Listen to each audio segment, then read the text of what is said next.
जय हिंद दोस्तों, welcome to KGS defence channel. दोस्तों आज हम पॉलिटी का एक बहुत इंपॉर्टेंट सेक्शन जिसको कहते हैं मेजॉरिटी या हिंदी में जिसको बोला जाता है बहुमत, दोस्तों इसके बारे में हम देखते हैं। कई सारे एग्जाम्स में क्वेश्चन आता है भैया पॉलिटी का कोई सेक्शन है, उस चीज़ को कैसे पार्लियामेंट में पास किया जाता है, कौन सी मेजॉरिटी उसके लिए यूज़ किया जाता है। तो बहुत अलग अलग तरीके से क्वेश्चन आता है। हमारे कॉन्सेप्ट पॉइंट ऑफ व्यू से और एग्जाम पॉइंट ऑफ व्यू से ये सेक्शन काफ़ी इंपॉर्टेंट है दोस्तों। तो इसके बारे में आज हम देखते हैं क्लास में। तो सबसे पहला हम देखेंगे मेजॉरिटी का मतलब क्या होता है। सबसे पहला हम देखेंगे दोस्तों व्हाट इज मेजॉरिटी या majority in Indian parliament. Majority का मतलब होता है दोस्तों minimum number of votes required to pass a decision और ए लॉ। जब भी कोई कानून या तो कोई डिसीजन लेना है हमारे पार्लियामेंट में, तो दोस्तों वोट से लिया जाता है, वोटिंग किया जाता है। तो उसी वोटिंग जो किया जाता है उसी को मेजॉरिटी बोला जाता है दोस्तों। तो यहाँ पे चार अलग टाइप के मेजॉरिटी है। वो है पहला वाला simple majority, absolute majority, effective majority and special majority. तो इनके बारे में डिफरेंस हमें जानना बहुत ज़रूरी है। तो और ये कौन सी सिंपल मेजॉरिटी है भैया, ये सिंपल मेजॉरिटी हमारे पार्लियामेंट में कहाँ पे यूज़ होती है, एब्सोल्यूट मेजॉरिटी कहाँ पे यूज़ हो रही है, इफेक्टिव कहाँ पे हो रही है सर, स्पेशल मेजॉरिटी में टाइप्स आते हैं। तो इसको हम डिटेल में आज के क्लास में देखेंगे। सबसे पहला मैं बताना चाहता हूँ इसमें क्वेश्चन किस टाइप के पूछता है। देखो दोस्तों क्वेश्चन पढ़ लो एक बार। यूपीपीसीएस में पूछा गया क्वेश्चन है PYQ, increasing in the number of Supreme Court जजेस requires which of the following majority. ठीक है, जब सुप्रीम कोर्ट में जजेस को बढ़ाना है, सुप्रीम कोर्ट में जजेस के नंबर को बढ़ानी है, तो भैया किस टाइप की मेजॉरिटी की जरूरत पड़ेगी। ऑप्शन कह रहा है simple majority, special majority along with the consent of the half of the states, effective majority. तो दोस्तों इस क्वेश्चन का आंसर हम लास्ट में देंगे। पहले हम देखते हैं टॉपिक के बारे में कैसे है। तो सबसे पहले हम स्टार्ट करेंगे सिंपल मेजॉरिटी के साथ। सिंपल मेजॉरिटी क्या होता है? सिंपल मेजॉरिटी को बोला जाता है ऑर्डिनरी मेजॉरिटी, फंक्शनल मेजॉरिटी या तो वर्किंग मेजॉरिटी भी इसको बोला जाता है दोस्तों। सिंपल मेजॉरिटी मतलब क्या होता है, देखो it refers to a majority of the members present and voting in the house. It refers to a majority of the members of present and voting in the house. दोस्तों इसको एक example के साथ हम देखेंगे। लेट्स से राज्यसभा, इसमें total strength है दोस्तों 245 है ना, और हम इसमें मान के चलते हैं सर इसमें 5 सीट जो है वैकेंट है।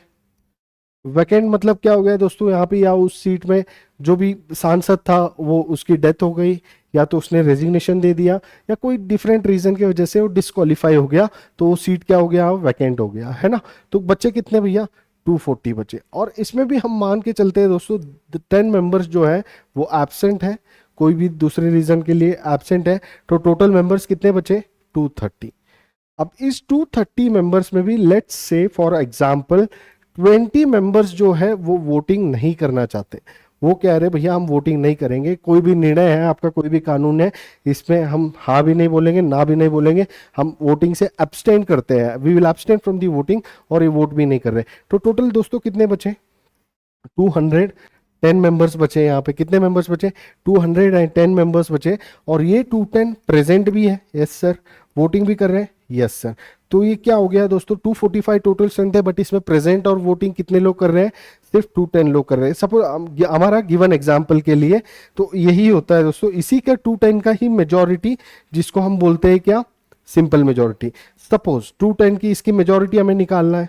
मेजॉरिटी कैसे निकालेंगे इसकी, simple majority 210 present and voting तो है 210 डिवाइडेड बाई 2 है ना, +1 कितना हो गया दोस्तों, 105 + 1 106।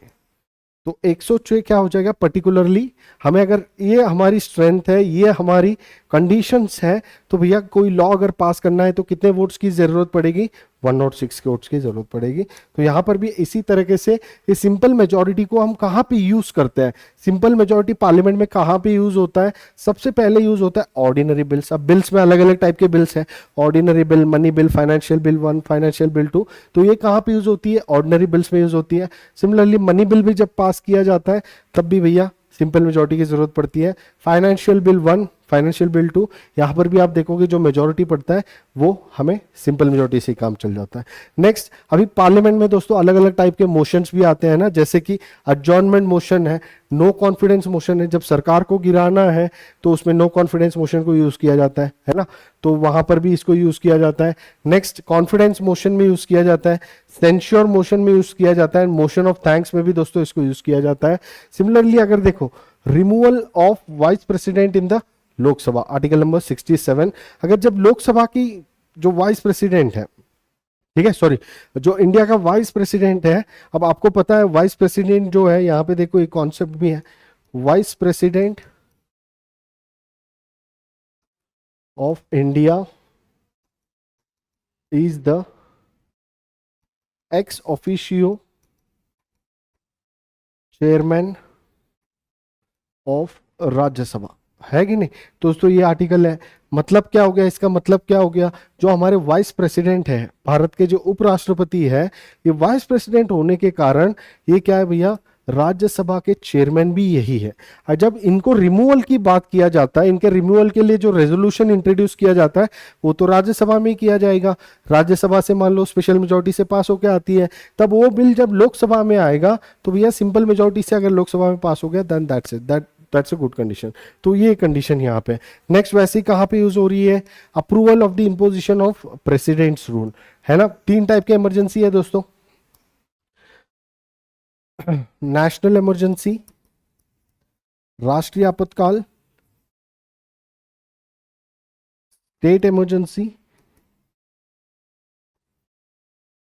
या तो इसको कॉन्स्टिट्यूशनल इमरजेंसी भी बोला जाता है, या तो simply it is also called as president's rule, जो राज्यों में लगती है ना, राष्ट्रपति का शासन जो राष्ट्र। नेक्स्ट, थर्ड टाइप की इमरजेंसी है हमारा फाइनेंशियल इमरजेंसी। 3 टाइप की इमरजेंसी है, इसको मेंशन किया है आर्टिकल 352, ये 356 और ये आपका 360। अब जब स्टेट इमरजेंसी को प्रोक्लेम करना होता है दोस्तों, जब स्टेट इमरजेंसी को प्रोक्लेम करना होता है, जब इसको अप्रूवल देना होता है लोकसभा से, तब हमें क्या कौन सी मेजोरिटी की जरूरत पड़ेगी, सिंपल मेजोरिटी से काम चल जाएगा। Similarly approval of the proclamation of financial emergency under article 360, तो इसके लिए भी क्या जरूरत पड़ रही है दोस्तों, इसके लिए भी सिंपल मेजोरिटी से ये भी काम चल जाएगा। नेक्स्ट देखो, election of the speaker and the deputy speaker of Lok Sabha under article 93, जब लोकसभा के जो स्पीकर है और जो लोकसभा के डेप्यूटी स्पीकर है, उन लोगों की जब इलेक्शन भी किया जाता है, जब इन लोगों की इलेक्शन में भी जो मेजोरिटी यूज होती है, नॉर्मली सिंपल मेजोरिटी से ही इनका भी इलेक्शन होता है।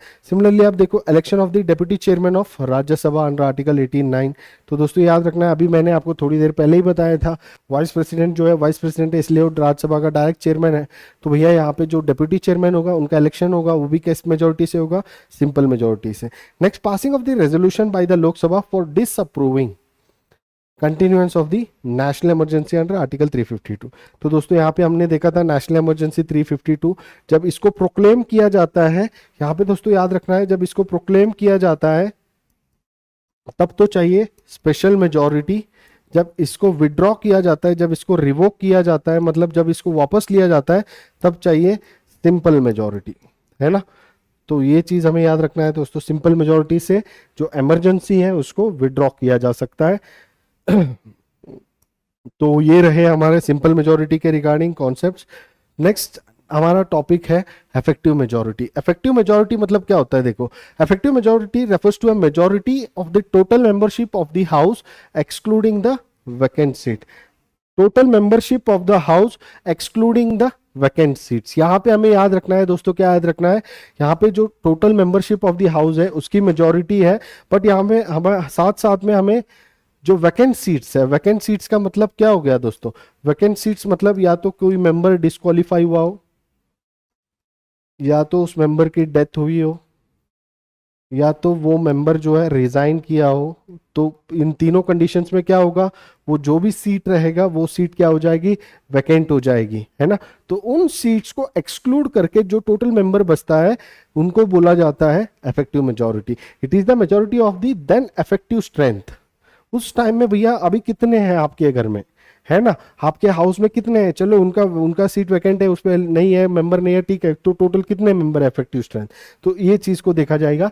जैसे इसकी एग्जांपल हम बात करें, for example suppose 15 seats in Lok Sabha are vacant, है ना। लोकसभा की भैया टोटल सीट कितनी है 543। अब मान के चलो इसमें 15 सीट्स जो है दे आर वैकेंट, इस सीट पे कोई मेंबर नहीं है, तो टोटल कितने बचे भैया 528, है ना।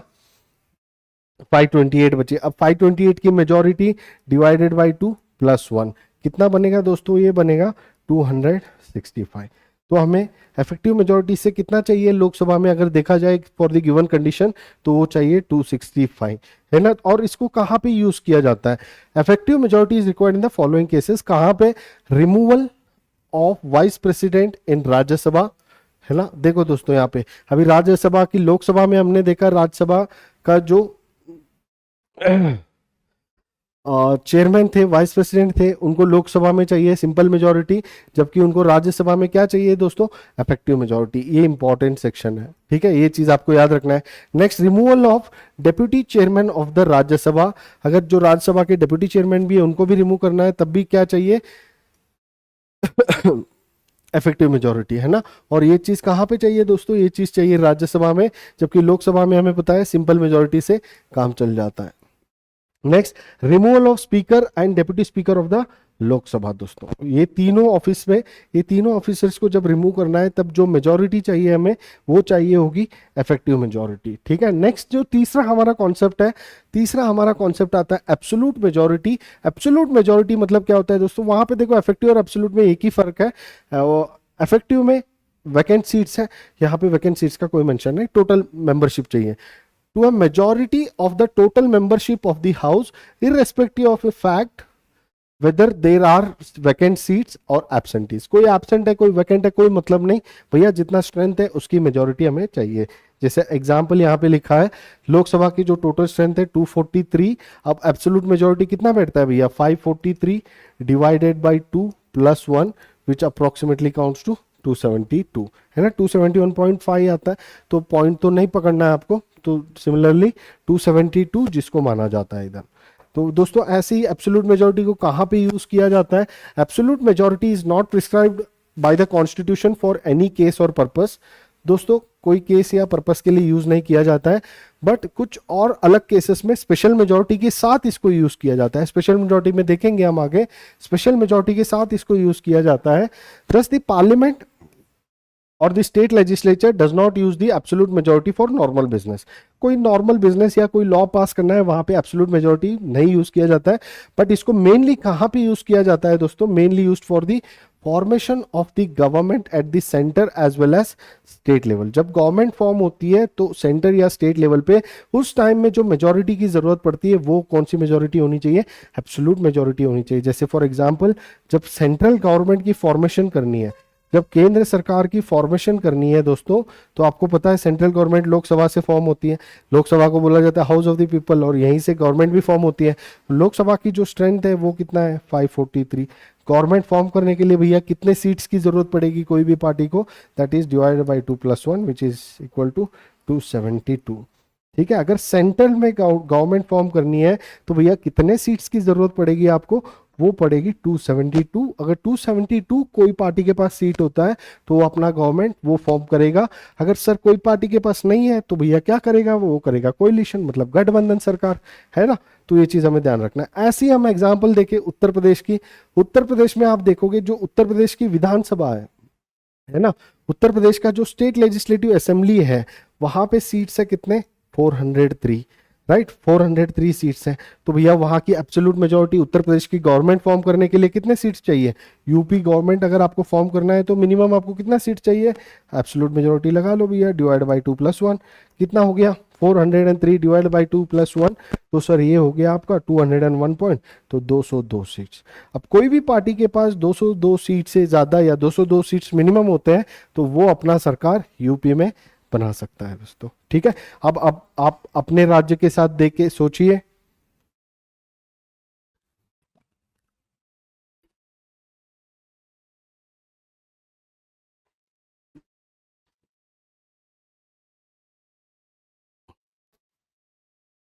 ठीक है, चलिए जी आगे बढ़ते हैं। तो नेक्स्ट हमारा जो नेक्स्ट टाइप है जिसको बोला जाता है स्पेशल मेजोरिटी। अब स्पेशल मेजोरिटी में देखो दोस्तों वेरियस टाइप्स है, किस किस टाइप का है। सबसे पहला है स्पेशल मेजोरिटी 1, ये बात करता है किसका, refers to the majority of the total membership of the house, refers to the majority of the total membership of the house. मतलब क्या हो गया दोस्तों, absolute majority and two third majority of the members present and voting. देखो दोस्तों यहाँ पे दो कंडीशंस है, प्लस आपको ऐड करना होगा यहाँ पे विच एवर इज मोर, इन दोनों में से कोई भी ज्यादा है उसको काउंट किया जाएगा। For are example let's say दोस्तों हम राजस्थान की विधानसभा की बात करते हैं, जैसे राजस्थान में है 200 सीट्स। पहले दोस्तों हम देखते हैं इस कंडीशन को और उसके रिगार्डिंग हम एग्जांपल के साथ समझेंगे। अब भैया ये स्पेशल मेजॉरिटी 1 कहाँ पे चाहिए आपको, अगर कॉन्स्टिट्यूशन को अमेंड करना है तो, ठीक है, संविधान का संशोधन करना है तो वहां पे चाहिए। अब दोस्तों देखो अगर कॉन्स्टिट्यूशन को जब अमेंड किया जाता है अंडर आर्टिकल नंबर 368, संविधान की संशोधन किया जा रहा है, उस टाइम में लेट से बिल दोनों हाउस से अलग अलग से पास होती है, तो भैया जब ये बिल लोकसभा में आएगा, लोकसभा को कौन सी मेजोरिटी चाहिए, स्पेशल मेजोरिटी 1 की जरूरत पड़ेगी, है ना। तो इसमें क्या है दोस्तों, total membership of the house, तो लोकसभा की टोटल मेंबरशिप है 543 डिवाइड बाय +2 कितना हो गया दोस्तों, एक तो हो गया 272, है ना, या तो 2/3 majority of the members of present and voting, ठीक है। अभी इसमें देखो दोस्तों 543 है ना, इसका 2/3 लेट से इसमें एब्सेंट भी है, लेट से सर इसमें 3 सीट जो है वैकेंट है, 3 सीट पे डिस्क्वालिफिकेशन या रिजाइन हुआ है या किसी की डेथ हुई है, हमें कोई मतलब नहीं, कुछ भी हुआ हो, 3 सीट्स इसमें लेट से मान के चलते हैं वैकेंट है। बच्चे कितने सर 540, और उसमें भी 10 मेंबर्स जो है सर एब्सेंट है, 10 मेंबर्स आर एब्सेंट, कितने बचे 530, है ना, 530 बचे, उसमें 530 आर प्रेजेंट, प्रेजेंट कितने हो गए 530। अब इसमें भी हम मान के चलते हैं for our convenience, let say sir इसमें 20 मेंबर्स वोटिंग नहीं कर रहे सर, वो they are abstaining from voting, है ना, they are abstaining from voting, वो वोट नहीं करना चाहते हैं। तो भैया वोट कितने लोग कर रहे हैं 510। अब ये 510 प्रेजेंट भी है और वोट भी कर रहे हैं, है ना, तो 510 तो 2/3 की चाहिए दोस्तों यहाँ पे, 510 इंटू 2/3 कितना हो जाएगा, जल्दी बताइए इसका आंसर, 510 इंटू 2/3,